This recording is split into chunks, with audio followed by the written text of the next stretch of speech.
नमस्कार दोस्तों, आज के इस वीडियो में हम बात करेंगे महान्यायवादी, है ना, अटॉर्नी जनरल ऑफ इंडिया की।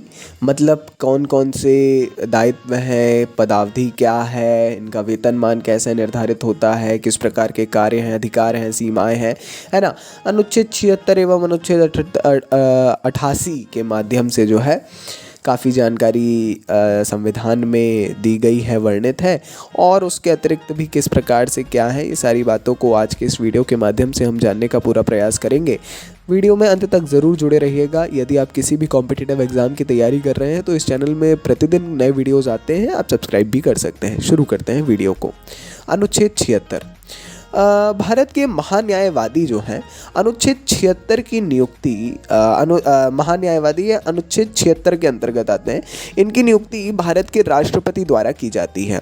जो व्यक्ति सुप्रीम कोर्ट न्यायाधीश बनने की योग्यता रखता है, ऐसे किसी व्यक्ति को राष्ट्रपति महान्यायवादी के पद पर नियुक्त कर सकते हैं, है ना। अगर कोई सुप्रीम कोर्ट न्यायाधीश बनने की योग्यता रखता है तो वो महान्यायवादी बनाया जा सकता है। किसके द्वारा? राष्ट्रपति के द्वारा।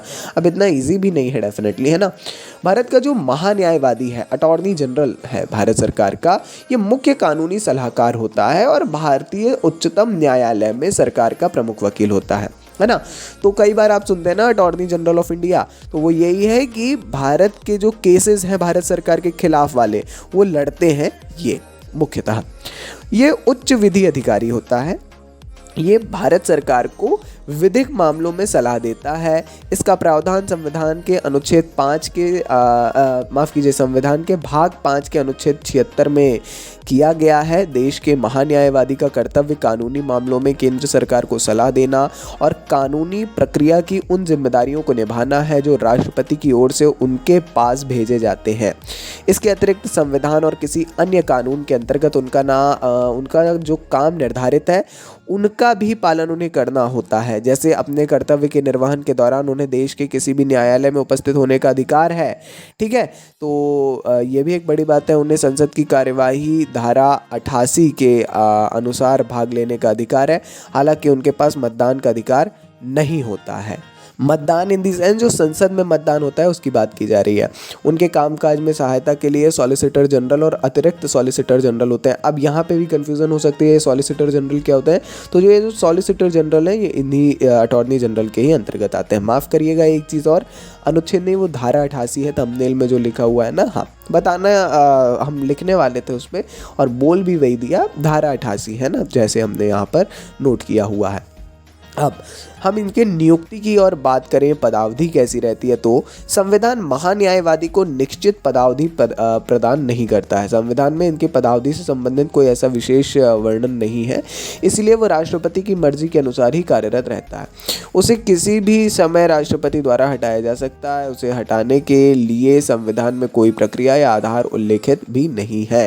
महान्यायवादी वही पारिश्रमिक प्राप्त करता है जो राष्ट्रपति निर्धारित करता है। इसमें भी कोई संविधान में इसका भी वर्णन नहीं किया गया है। वही पारिश्रमिक मतलब जो वेतन होता है वो एक डेफिनेटली राष्ट्रपति अगर निर्धारित करता है तो एक बहुत काफ़ी बढ़िया वेतन होता है ना। आप सभी लोग इस चीज़ को समझते हैं। बाकी एक चीज़ और जो इम्पोर्टेंट है वो ये है कि बहुत ज़्यादा संविधान में कुछ भी ऐसा वर्णन नहीं है, मगर चीज़ें तो चल रही हैं और बहुत सही ढंग से अभी भी चल रही हैं, है ना।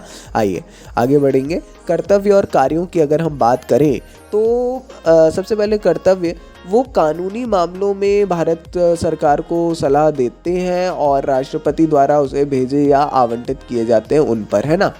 वे राष्ट्रपति द्वारा भेजे आवंटित किए गए कानूनी चरित्र के बारे में अन्य कर्तव्यों का प्रदर्शन करते हैं। वो संविधान के द्वारा या किसी अन्य कानून के तहत उस पर सौंपे गए, उन पर जो कृत्य सौंपे जाते हैं उनका निर्वहन करते हैं। अब सरकारी कर्तव्यों के निष्पादन में वो क्या काम करते हैं, तो वो सरकार के विधि अधिकारी हैं, ठीक है, जो सुप्रीम कोर्ट में सभी मामलों में भारत सरकार का पक्ष रखते हैं। जहां भी भारत की सरकार को किसी कानूनी सलाह की ज़रूरत हो, वो अपनी राय से सरकार को अवगत कराते हैं। ध्यान दीजिएगा, यहाँ पे बार बार आ रहा है राय, है ना, सुझाव देने का काम है, ये चीज़ ध्यान रखना है। अधिकार, अब इनके अधिकार क्षेत्र कौन से हैं, फिर सीमाएं भी जानेंगे। तो इनके अधिकार जो हैं वो ये है कि अपने कर्तव्यों के निष्पादन में वे भारत के राज्य क्षेत्र में सभी न्यायालयों में सुनवाई का अधिकार रखते हैं। ठीक है, उन्हें संसद के दोनों सदनों या उनके संयुक्त बैठकों की कार्यवाही में हिस्सा लेने का अधिकार है, परंतु वोट देने का नहीं। यह अनुच्छेद 88 यहाँ पर है, थोड़ा सा एक मिस्टेक है। उसे संसद की किसी भी समिति में जिसमें वे सदस्य के रूप में नामांकित हों बोलने का अधिकार या भाग लेने का अधिकार है, परंतु वोट डालने का अधिकार नहीं। ठीक है, वे उन सभी विशेष अधिकारों और प्रतिरक्षाओं को प्राप्त करते हैं जो संसद में एक सदस्य के लिए उपलब्ध है।